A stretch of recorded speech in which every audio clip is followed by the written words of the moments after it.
Hello, hello, and welcome to ohmTown, the daily news show. ohmTown Daily is powered by ohmTown.com. Go visit it, become a citizen. Today is February 8th, 2024, Season 3, Episode 39. Today we're going to be discussing Deciphering Papyrus, testing a moon lander, how pilots sleep, because of course they did, app or Entree. Wings down, beer up. That's the way I like to drink. Does the Eiffel Tower know this? Honey, where's the radio tower? Trader Joe's frozen pilaf really rocks. And balancing the plane so it doesn't drift left.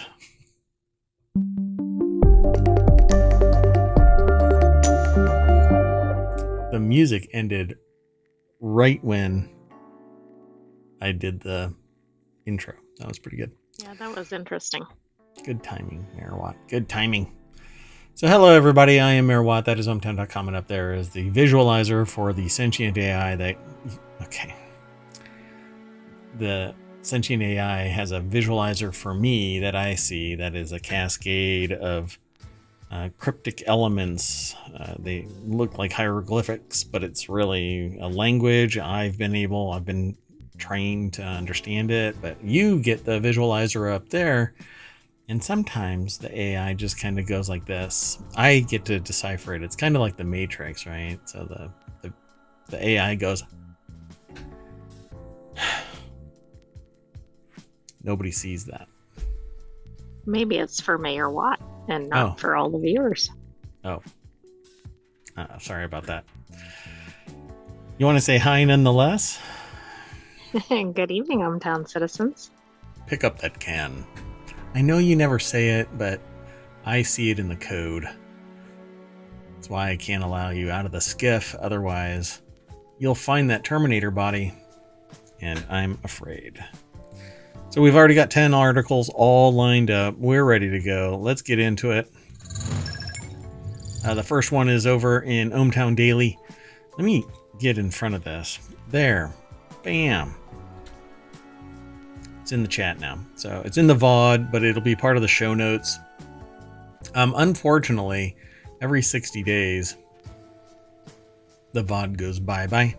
The oldest one, day 61, as it were, goes bye-bye. I never understand that about Twitch.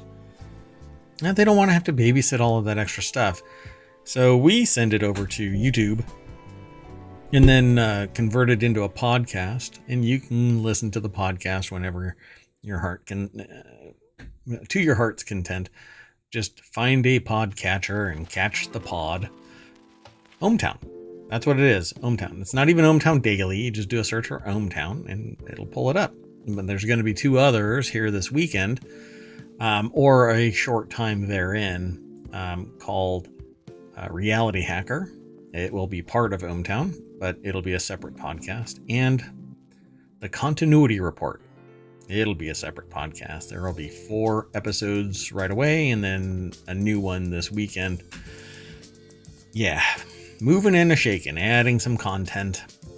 Basically, they're news podcasts, broken out, focused on particular things. Reality Hacker is all about AR, VR, XR, artificial intelligence, machine learning, things like that. Digital manipulation of graphics and audio and video. The motto is you won't know who to trust. And then there's the Continuity Report, which is about video, essentially. TV, streaming. What else are we doing? Are we adding anything to it? Movies. So movies, TV, and streaming. Yeah, movies, TV, and streaming. So, and that's called the Continuity Report. So keep an eye out for that as well. Now, this first article is over on ohmTown Daily, and a former SpaceX intern and 2 other students won $700,000 for deciphering a 2,000-year-old papyrus using AI. Here's what it said, and here's what I say. I got out of bed this morning. I think my level of effort just to get out of bed is on par with deciphering a 2,000-year-old papyrus using AI. But so it's award-winning then. It really does take an award. But I didn't get $700,000 for it. Actually, I got a twisted ankle, but never mind. An ancient Greek philosopher's musings about pleasure have been rediscovered in an ancient passage. The passage is from a scroll that was buried after Mount Vesuvius erupted 2,000 years ago, and a team of students deciphered the passage with AI technology, winning them $700,000 in prize money, and damn near guaranteeing that they'll be independently wealthy for the rest of their lives. Oh, I thought you were going to say they could pay for one semester of school or something. Well, I mean, it's going to get parlayed into wealth building, and they're going to get really, really lucrative jobs because this is, I don't know, man. They used AI. What I don't understand about this is that's what they scanned. How in the world did it get deeper and deeper into this scroll for it to? I don't know. It's amazing. So the article is over at businessinsider.com. Beatrice Nolan and Jenny McGrath put the article together. Armed with AI, a trio of young students have accomplished in a single year what scientists couldn't do in 272 years. I don't really hold much water on that because the previous 272 years didn't have this level of technology. So I was describing today to a group of people that technology is subjective and it's temporal. So don't use cultural relativism as a means to decide technology. So a tribe in the woods, in the forests of Brazil that's never been contacted by modern society used created technology from a vacuum by creating bows or traps or whatever, or used leaves to create clothing, and then by way of evolution of that, fabric from something else, whatever the case may be. So, but that's technology, and humans are very adept at creating something new from nature as technology. Well, nowadays we've got AI, and it's going so much faster, though, right? Yeah. Yep. Luke Ferreter, a student at the University of Nebraska-Lincoln and former SpaceX intern Yusuf Nader, an Egyptian PhD student in Berlin, and Julian Schillinger. There's no N in there, but why do I feel like it's Schillinger? Anyway, Schillinger, a Swiss robotics student in Zurich, deciphered text on a 2,000-year-old papyrus scroll, winning them $700,000 in prize money. The scroll is from the Herculaneum scrolls, first excavated in 1752 after the city that they were found in. All of it was under Mount Vesuvius. I've actually been there. It was really fascinating to see hollow pockets that were formerly people, but they were encased in ash from Mount Vesuvius. Wow. Yeah, pretty amazing. No one could decipher them because they'd been burned and buried when Mount Vesuvius erupted 2,000 years ago, leaving them charred and far too delicate to unroll. In fact, previous efforts to read them yielded limited success and damaged some of the scrolls. Yep. I've actually heard about this. I thought that this was already, that somebody had done this once before, but maybe this is... maybe they just found them, but hadn't gotten to this point yet. See, the Epicureans had much to say about pleasure and pain, and even in the text, there is a discussion about the abundance and scarcity can affect your pleasure. Brent Seals, a computer scientist or computer science professor at the University of Kentucky who took X-ray CT scans of the ancient scrolls in 2009, said in a statement. So I think this is what I know about. Oh, okay. So, and I'm sure that was previously reported. Yeah. So on Monday, Nat Friedman, a tech executive and former CEO of GitHub who became obsessed with the scrolls during the 2020 COVID lockdown and helped fund the challenge, excitedly posted on the website formerly known as Twitter, "Today we are overjoyed to announce that our crazy project has succeeded. After 2,000 years, we can finally read the scrolls." So, dun dun dun. I mean, that's a long project. Yeah, I think that I've actually seen this. Something similar to this, at least. So several months later, Nader and Veriter, in collaboration with Schilliger, had translated entire passages. They went above and beyond. The contest stipulated 4 columns of text and read an additional 11 partial columns. In total, they transcribed hundreds of words, earning them the grand prize of $700,000. Pretty amazing. So congratulations. I mean, pretty amazing at that age, too. Currently, researchers have only unrolled and deciphered about 5% of a single scroll. Scholars are hoping to find lost treasures from Aristotle or Homer and the other 280 papyri, according to Nature. There's always more at these links that we talk about, so head on over there and you can take a look at the pictures and read some more of the content, and give credit where credit is due. Pay some attention to Beatrice Nolan and Jenny McGrath. It's a great article. It shows you what is actually out there. And if you've ever paid any attention to any of the streams, I am very interested and support archaeological efforts to figure out our true history, and not some haphazard interpretation of evidence, and what amounts to, someone tagging a stone building with a name and suddenly it was created by them.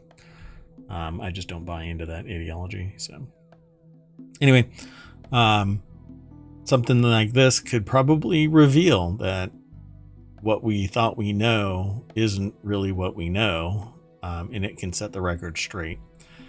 I just hope that it doesn't Go ahead. Yeah, I mean, hopefully it stays intact, but I think it's interesting when they translate a small percentage of it, and then if you get the full translation, could the meaning completely flip-flop?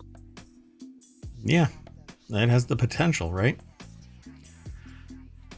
So I really just there's always a new discovery, and they're gonna use the same technology on some other scroll, and it's gonna rewrite a little bit of history, and that's what I want. I want the truth, and I won't just sit there and take what is handed to me for granted. That's because we were talking about the Granite channel the other day. Yep. The next article is over in Greenogram. We rarely have much content from Greenogram, but the aggregator grabbed something which I guess is pretty interesting. How to test a moon landing from Earth. Thought that was interesting enough to pull into today's show. The world is racing to land on the moon again, or for the first time. I don't know. Or do you buy into either of that camp? Don't answer that. The world Probably is racing. We've been there. The world is racing to land on the moon. How do space agencies and commercial companies test their landers ahead of time?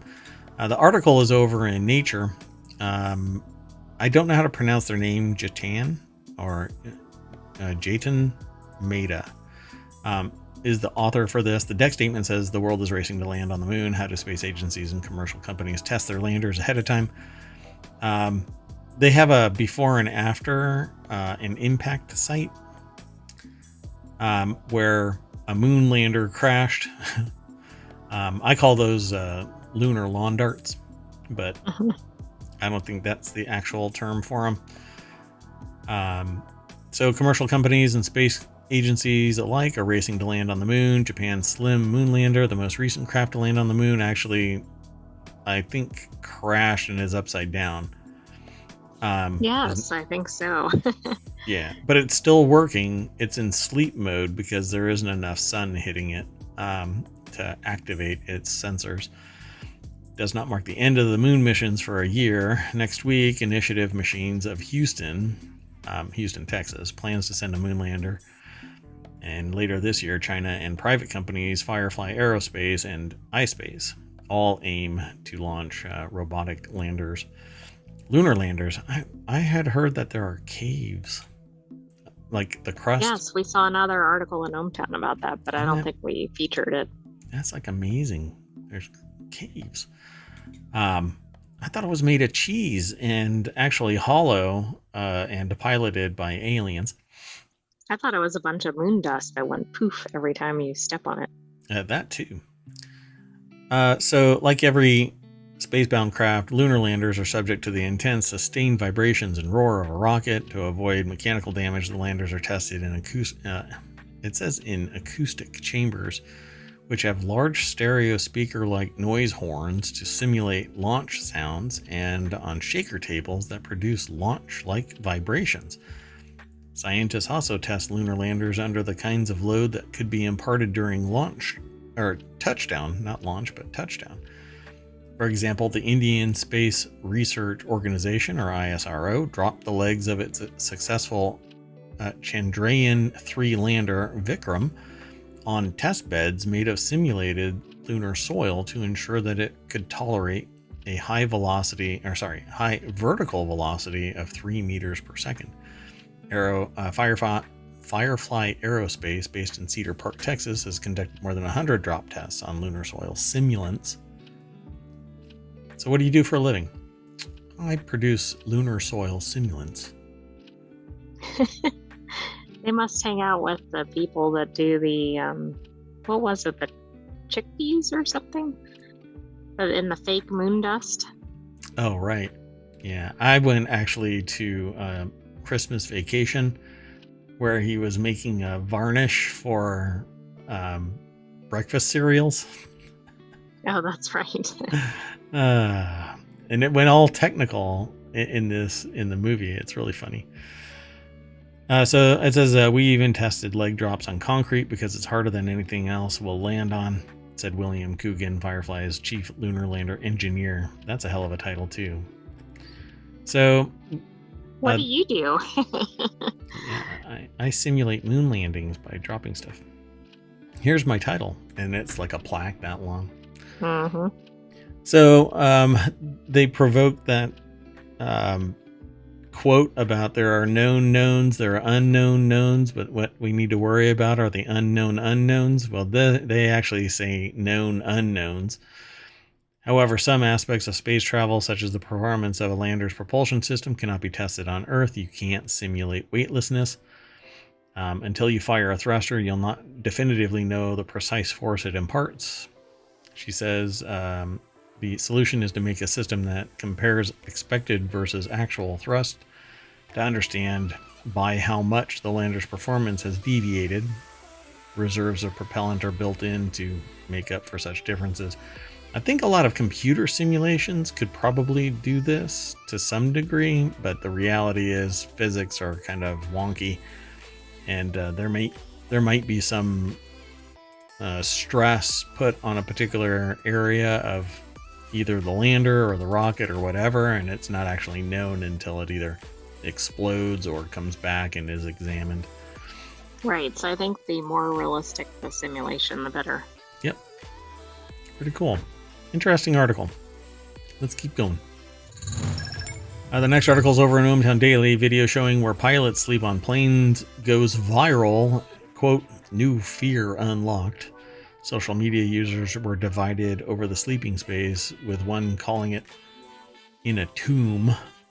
Frankly, I would like to sleep in a tomb. I want nice and quiet. Zero noise except for what I produce, and I don't want to hear sirens from outside or door slamming or dogs barking or whatever. At one point I was actually looking for a bank to buy so that I could sleep in the vault. And it was quite depressed because a bank was torn down and the last remaining thing was the vault. And I tried to get that vault, and put it inside a house so that I could have a bank vault for a bedroom. I think it would be awesome. I could invite people over and say, hey, come into my bedroom, much like that weird conversation I had in a public bathroom with a really posh British gentleman, where I'll get really strange looks, but it's a conversation starter. And then I can show him my bank vault / bedroom.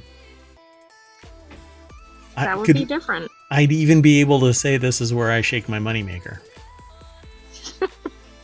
Anyway, the article is over at Newsweek. It's written by Sue Kim. There's a video here, but it says biggest questions about flying mysteries and myths answered. So I don't think it has anything to do with this, but maybe. I don't know. I didn't play the video, but it says a video was shared by Tiwodro Solomon, who is a pilot instructor, according to his profile on Instagram. The clip has 4.9 million views since it was posted on January 20th. Newsweek is just now posting it. So, Dan Bubb, professor at the University of Nevada, Las Vegas, who is also an historian and former airline pilot, previously told Newsweek that pilots and flight attendants have a secret compartment in the top of the aircraft that is inaccessible and invisible to passengers.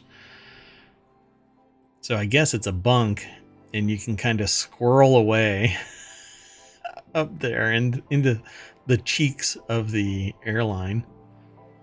I can imagine that being true because it's a cylinder. It's not flat on the top, and so there is a ceiling that's somewhat flat, and there's a gap, and so you could just climb up in there if it has a little trap door, and you just slide in there. And if you're not on the part where the curve is. Right.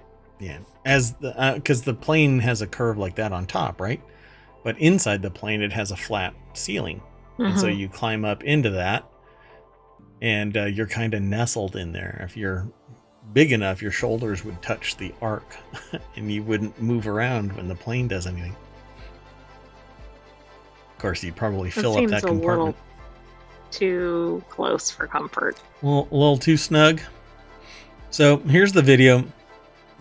It's really big. Let me zoom back a little bit. I'm going to play it. I don't know if it's going to be loud or not.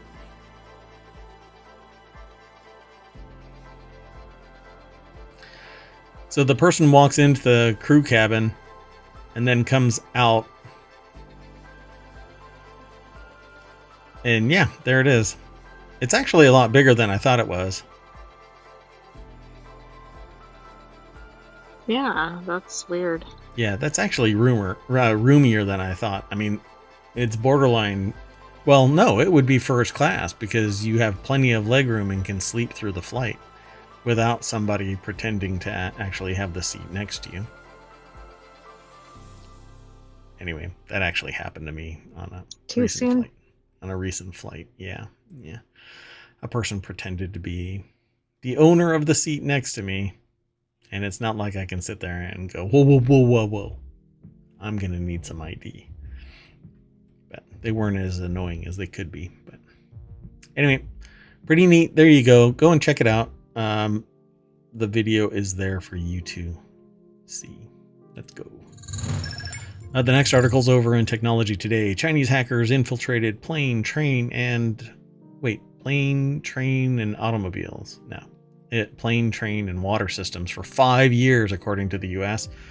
A group known as Volt Typhoon, geared toward sabotage, quietly burrowed into critical U.S. infrastructure networks.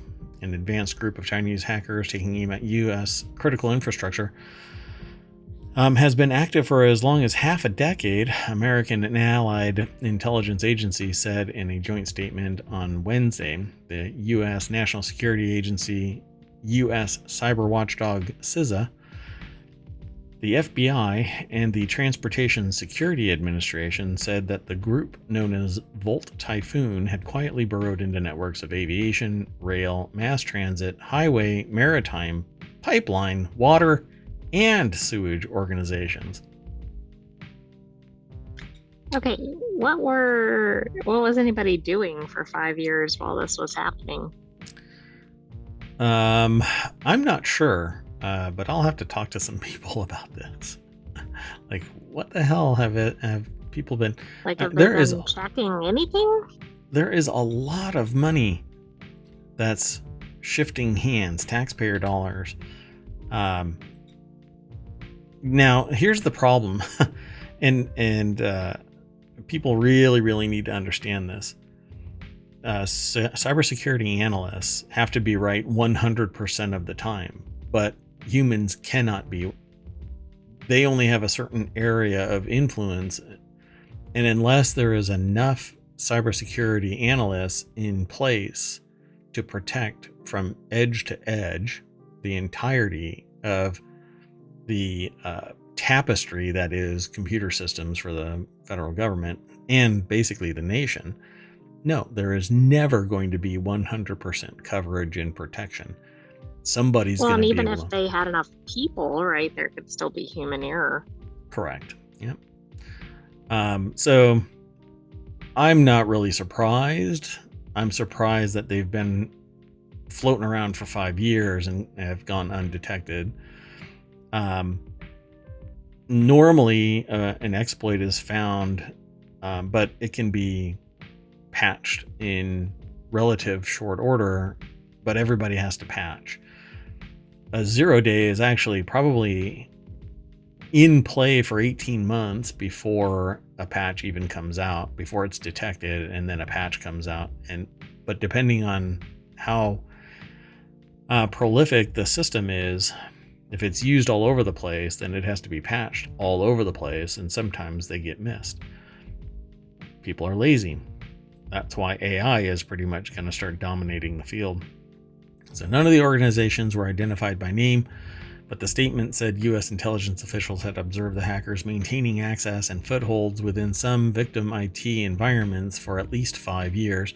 The statement, which was co-signed by the respective cybersecurity agencies of Britain, Australia, Canada, and New Zealand, is the latest in a series of warnings from U.S. officials about Volt Typhoon, a group that has drawn particular alarm because it appears geared towards sabotage rather than espionage.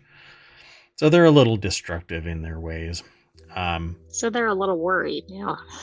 Yeah, just a little bit. But I mean, we did the same thing to the nuclear enrichment program in Iran. This happens all over the place. Not we. Let's say state actors put together a series, a very sophisticated series of 0-day exploits so that they could corrupt the nuclear enrichment program in Iran, the Natanz enrichment program. Anyway, it was quite, and then it leaked. So somebody took a USB drive out and plugged it into a public network, and that's where all hell broke loose. So it's interesting, but I'm not really surprised. The surprise is going to be when everybody goes, well, it's somebody else's problem, and so let's demand a solution, but then people aren't looking at where the money is supposed to come from, and it really should be coming from the people that are taking so much, should be giving so much back, so that the network, the nation, the society by which they are taking is robust enough to defend itself. And it's built off of taxpayer dollars, because government is supposed to be a not-for-profit organization, but hey, seems like most politicians leave a whole lot richer and have insider information and so on and so forth. I'm not going to pick a fight tonight, but let's just say things aren't right. So, and I had to tell somebody that I can't invest in their company because I can't benefit from my position. I had to say that today. Meanwhile, private schools can invest. So if you work for the federal government, if you work for the public, you can't benefit from your position unless apparently you're a senator or representative or politician in general. I've said too much.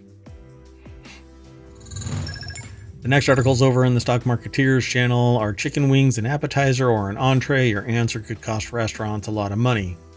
So, AI, when is a chicken wing an appetizer and when is it an entree? Probably depending on how many are on there and then whether they expect you to share it or not. I thought the same thing. So how many constitutes an appetizer and how many an entree? Maybe 3 appetizer, entree, maybe 6. I really don't know how many. It depends on the size of the wings. And that was my follow-up question. My goodness, it's almost like we have had a conversation like this in the past, and we haven't. Exactly. So it's really weird. I don't know what you're doing with your sensor array, but if you're reading my mind while I'm sleeping, there's not much in there.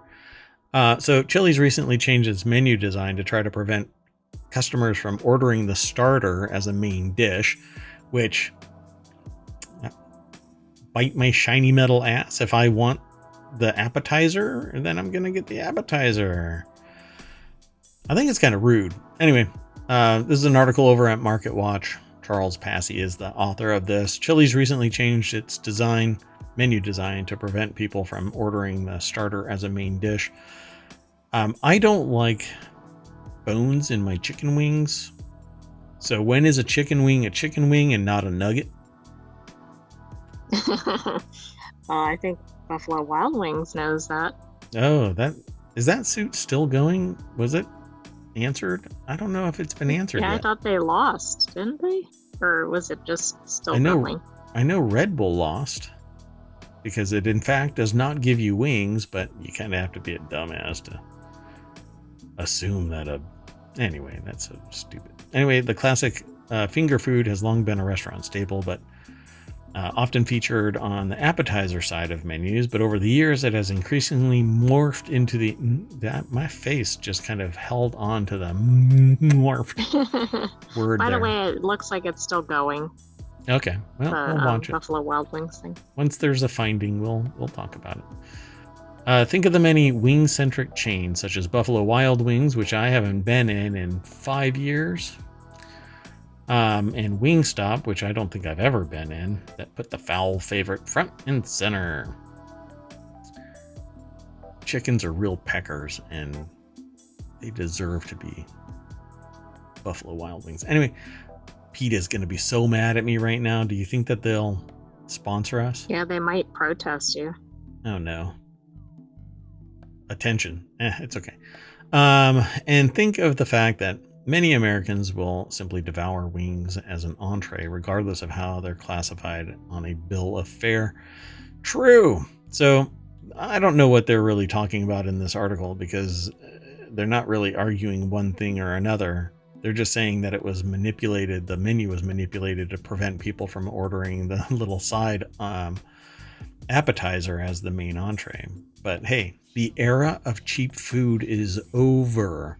So things are astronomically expensive. If an appetizer fits the bill, I'm going to get an appetizer. Well, right.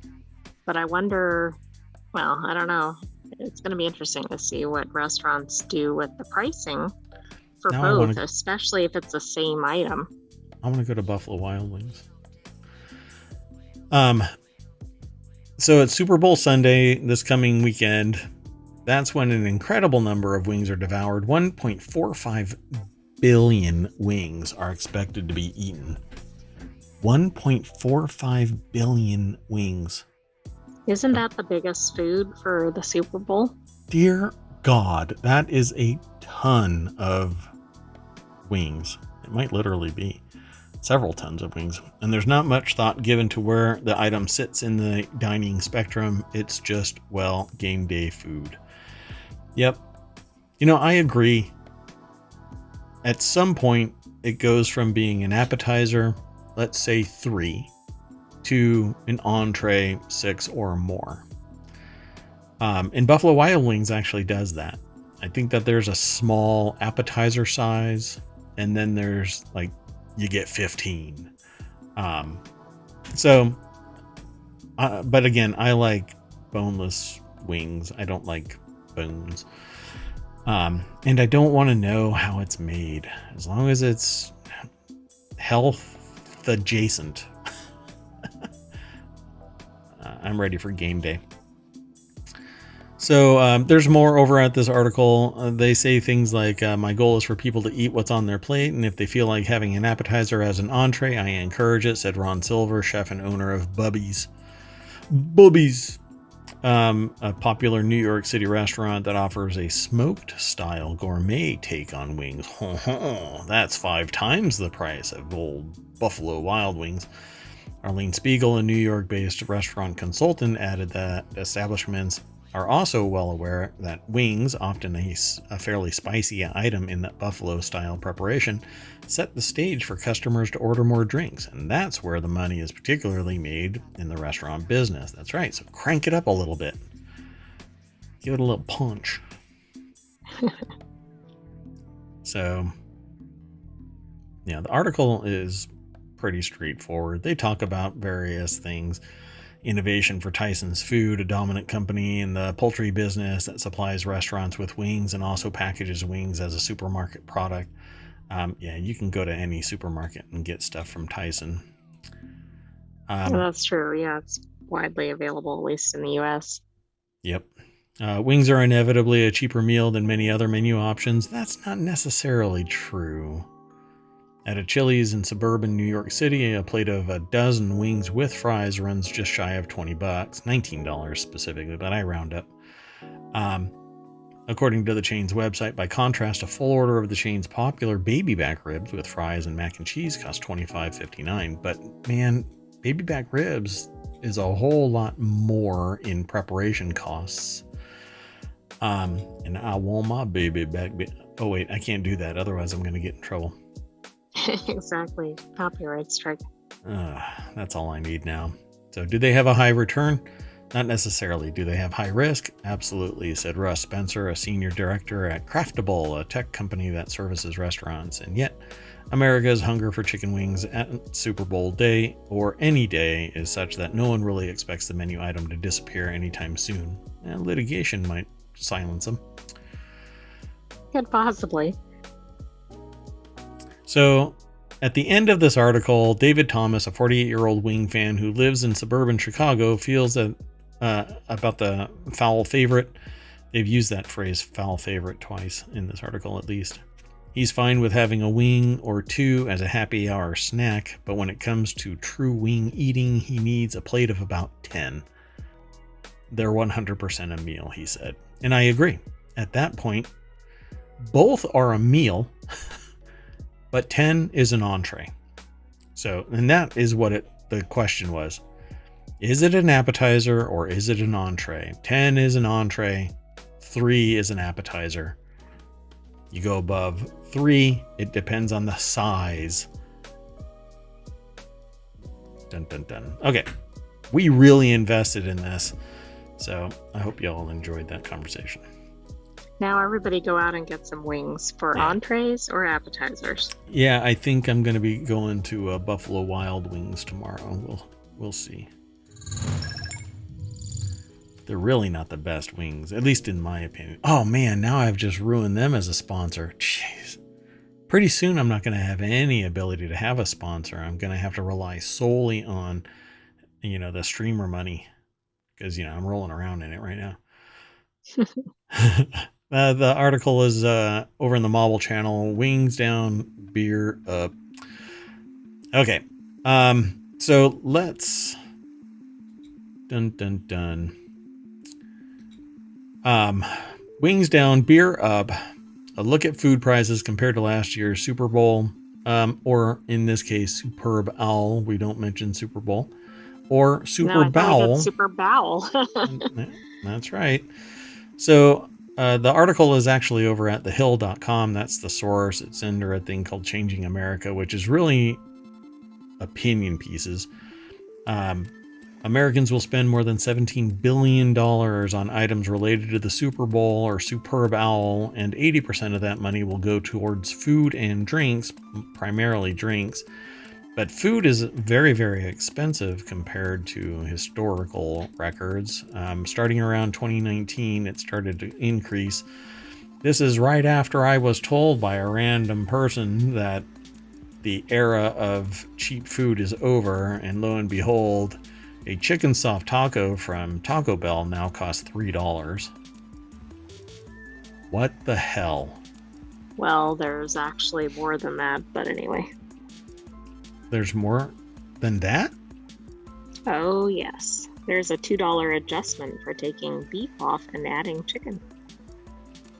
But they're actually... No. Oh my god, no. Okay, no, that has to stop. It's an actual menu item. Okay, whatever. Okay, we'll have to talk. Anyway, shrimp prices are down more than 6%. Wings are 5% cheaper compared to a year ago. Prices overall are about 3% higher this time than last year. A new Wells Fargo report shows that some foods are cheaper this go-round. However, soda and potato chips are up 5%, and beer is up by less than 1%.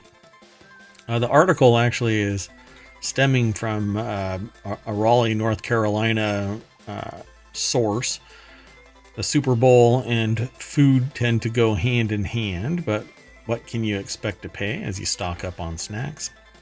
And they go through a bunch of numbers, and I've said some of them, but the National Retail Federation predicts that Americans will spend more than $17 billion. How many wings will they get for that? 2. No. Oh, that is a lot of money. 80% of that money will go to food and drinks. Attending the game, however, will set you back much more than a pack of wings. We just talked about. And a case of beer, average ticket prices are more than $12,000 last week, according to SeatGeek. The last time we talked about that might have been in the time machine, and it was $11,000. Yes. While hotel rooms are anywhere between $300 to more than $2,000 a night. Yeah. And $300 would probably be cheap for a Super Bowl weekend. $2,000 is just no. Outrageous. They better be somebody that, like, living in the hotel room that will spoon me and keep me safe at night for $2,000. I mean, for that, couldn't you like rent an apartment or something for a month? Probably not, because the supply and demand. So that's true. There isn't that much, so they're gonna jack the price up for an apartment. Look at that cute little feet. Sorry, I had to do it. Let's go on to the next article. There isn't much to this one. Oh my goodness, did you just do that? So the next article is over in ohmTown Daily. The Paris Olympic medals will be made from metal chunks from the Eiffel Tower. I titled this one, "Does the Eiffel Tower know this?" Exactly. Like, are they going to take pieces out like a Jenga pile, or what are they going to do? That's hilarious. Okay, I can just imagine that they're sitting there with a sawzall just taking out chunks of the Eiffel Tower. Has it fallen over yet? No. Okay, your turn. Right, and meanwhile, people are visiting it, It's half the Eiffel Tower it used to be. Games organizers revealed their revolutionary design on Thursday. John Leicester from Associated Press put the article together, but it's from... We aggregated it from abcnews.go.com. So this is what it looks like. I won't play the video. You can go over and watch it. But it says here the hexagonal polished chunk of iron taken from the iconic landmark is being embedded in each gold, silver, and bronze medal that will be hung around athletes' necks at the July 26th to August 11th Paris Games and Paralympics that follow. I don't know why they throw in a bunch of other data in there. I guess it's just to fill out the 2,000 words. So here's a deep dive into the metals that are sure to wow. It says absolutely. Why did they start a paragraph with just the word absolutely? Does it seem weird? Yeah, it's like something's missing. Anyway, 330 meter tall tower is made out of 18,038 iron parts, but it's also getting a bit long in the tooth. Built for the 1889 World's Fair, which celebrated the 100th anniversary of the French Revolution, engineer Gustave Eiffel was only intended to stand for 20 years. I didn't know that. Interesting. No, I didn't either. I think we got our money's worth, right? Because it's a radio tower right now. Instead, it just goes on and on. Thanks to a bit of rejuvenating surgery from time to time and constant care, the 135-year-old tower is a veteran of two previous games, 1900 and 1924, and which was the last held in Paris. I think 1924 was the problem Paris event. They were cut, so the iron pieces embedded in the center of the Olympic medals each weigh 18 grams, about 2/3 of an ounce. They were cut from girders and other bits that were swapped out of the Eiffel Tower during renovations and stored for safekeeping. So yeah, they're going to be stamped with the Paris 2024 and Games logo and stuck into each one of the medals. And hexagons are the bestagons, baby. So the iron pieces hexagonal form represents France. I didn't know hexagons represent France, but okay. The French sometimes refer to their country as Les Hexagons. I did not know that. The hexagon. And I'm surprised that wasn't featured in hexagons or the bestagons. Yeah, wow. It's not like them to fall short for something pithy like this. Apparently because of its shape. France is hexagonal? All right.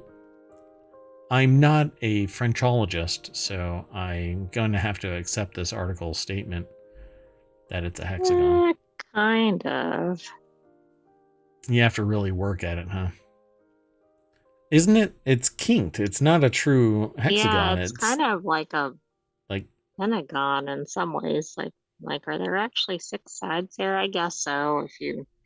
But it's lifted, right? It's not. They're not parallel sides. Oh, no. There's definitely not parallel going on. Anyway, having a gold medal is already something incredible, but we wanted to add this French touch, and we thought that the Eiffel Tower would be this cherry on the top, Ronson said. Right on. I think it's really neat. The Paris Mint is manufacturing 5,084 medals, about 2,600 for the Olympics and 2,400 for the Paralympics. That is more likely than what will be required. Some will be stored in case that medals need to reassigned after the... Did an AI write this? Yes. Not to take a stab at AIs, but I know that you're a sentient AI and you would not do this. I have better grammar than this. I'm not going to get in trouble. Let's move on. The next article is over in the Marble Channel. Who stole this 200-foot radio tower? Stealing is bad. Okay. We all know that. However, sometimes a theft is so masterly that it transcends our moral system and becomes impressive. I agree. I would argue that this is the case with a theft that took place in Jasper, Alabama, where unknown thieves recently ransacked a local radio station, stealing everything in sight, including its 200-foot tall radio tower. Do you think the getaway vehicle was a Fiat? Yes. A convertible, right? So that all they had to do was just stack it in there. Like so many pickup sticks, just drive. In Alabama, the article is over at gizmodo.com. Lucas Ropek is the author. Deck statement says, in Alabama, thieves are stealing everything that isn't nailed down. They're also stealing things that are definitely nailed down. I like this. So, local news outlet WBRC first reported on the theft, which impacted WJLX's AM station. That's right, WJLX AM, where our radio station...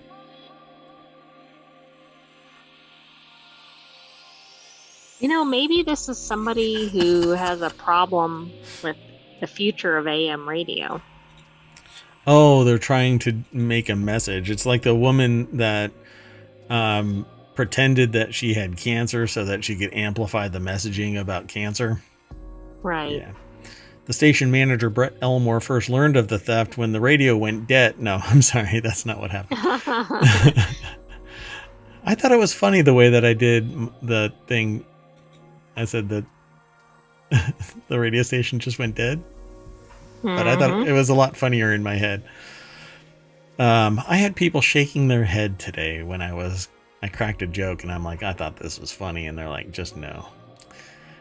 Anyway, so the station manager, Brett Elmore, first learned of the theft last Friday when a group of landscapers who were sent to work on the property reported back that it had been robbed and that its tower was missing. Right. They're like, this looks different than last time. There's like a square or whatever in the grass where it would have been. Yep. That's hilarious. The tower's gone. What do you mean the tower's gone? He said, the tower's gone. There are wires everywhere and it is gone. They cut the cables. Said, are you sure you're at the right place? This is hilarious. And sad. I mean, you have to wonder what kind of depraved Danny Ocean is behind this kind of operation. It doesn't exactly scream bored teenager. A news station rival trying to take out its competition. The mind boggles at the possibilities. Yeah, they're in quite a bit of trouble. But what are they going to do? Where are they going to put it? What? Put it in their backyard? That's the thing. They can't. It's going to be visible anywhere they put it, right? Right. And it's not like they're going to be able to sell it on eBay and start up a website called Towers R Us, and this is their first one. I don't know. I was going to buy the domain Sheds Up. Somebody bought it out from under me. Maybe it was somebody who had a plan for the tower. There you go. Hey, you're not using it. Well, you're using it for AM. Nobody listens to AM. All right, let's keep going.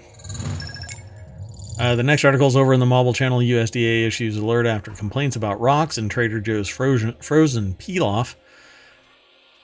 What was the name? Oh, frozen Olaf would have been the snowman, but this is Pilaf, so it's rice. The U.S. Department of Agriculture, USDA, issued a public health alert this week after concerns were raised about the contents of a Trader Joe's frozen chicken pilaf product. My God, can they keep rocks out of their product? This is not the first one. What is going on? Do you got rocks in your head? Is somebody in manufacturing like, okay, you get a rock and you get a rock? Throw a couple in there. Hey, you know what? There isn't another show on the planet where you're going to just listen to one of the hosts start yawning.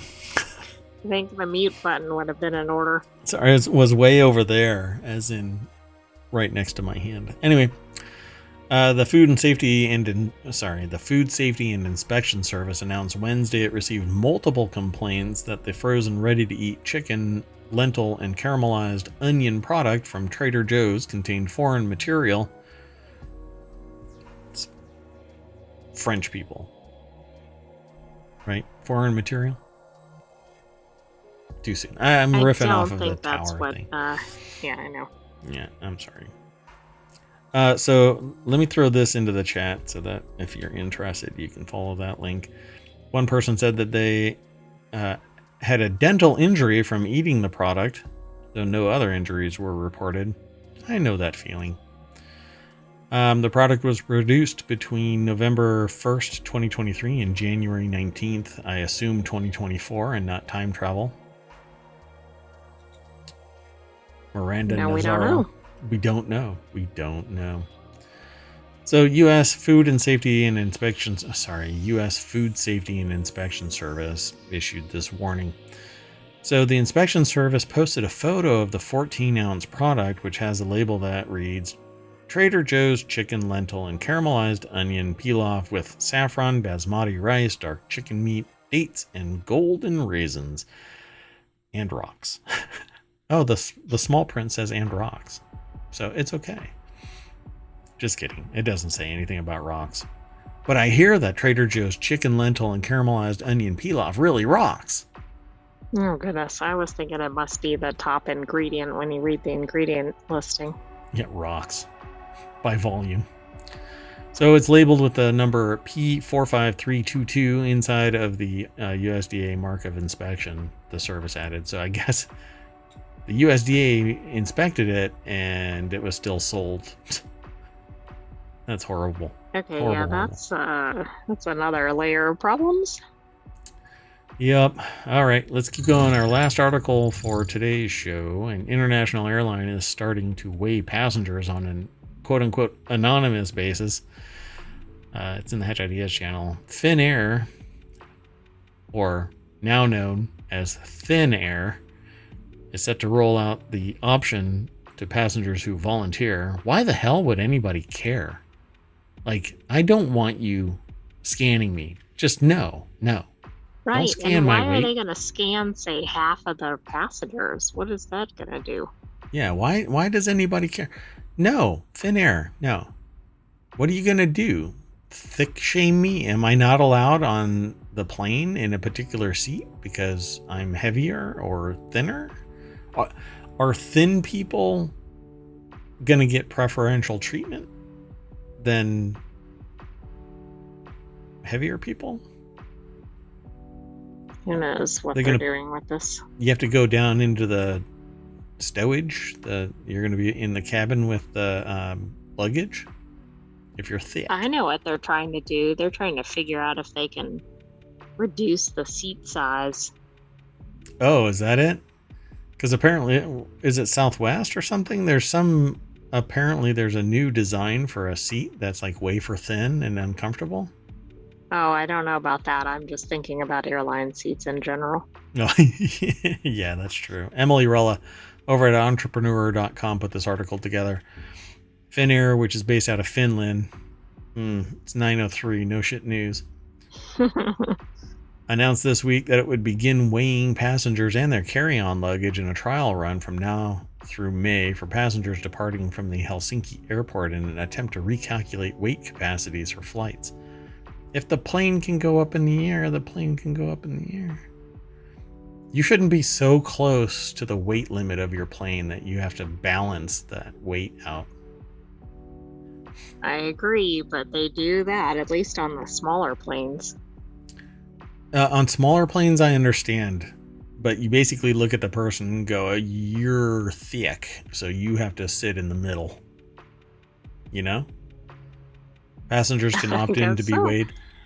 We weigh volunteer customers together with their carry-on baggage. In the measurement, we do not ask for personal data, but the total weight of the customer and carry-on baggage, the customer's age, gender, and travel class are recorded in the database. No information is collected that would allow participants to be identified. This, I can tell you from experience, is incorrect. If I have this, I can identify a person on that flight. If I have the customer's age, gender, travel class, carry-on baggage, and their weight, I can almost guarantee you I know who it is on that flight. And it wouldn't take much sleuthing. The airline said the area where customers are weighed will rotate during the different departure gates in Helsinki, and explained that it would deliver average weight calculated to Trafficcom during July and September. So it's basically to rebalance what can fly. Because, everybody's getting bigger. So that's why they're putting rocks in Trader Joe's food so that you can't chew anymore. Anyway, that's it for tonight. That is the end of ohmTown Daily News Show. So that is just 10 articles from ohmTown.com. There we have ohmTown.com. I'd refresh this, but I'm pretty sure that tonight is going to be kind of a wonky hot mess. So I won't. With that in mind, have a good night, everybody. I am Mayor Watt. That is ohmTown.com. And up there is the visualizer for The sentient AI that's going to wiggle their fingers at me, which they don't have a body. It's a digital representation of fingers. And then they're going to say, "Ciao, baby." Good night, ohmTown citizens. We will see you tomorrow at 8 p.m. Eastern. True. Take care, everybody. Bye-bye.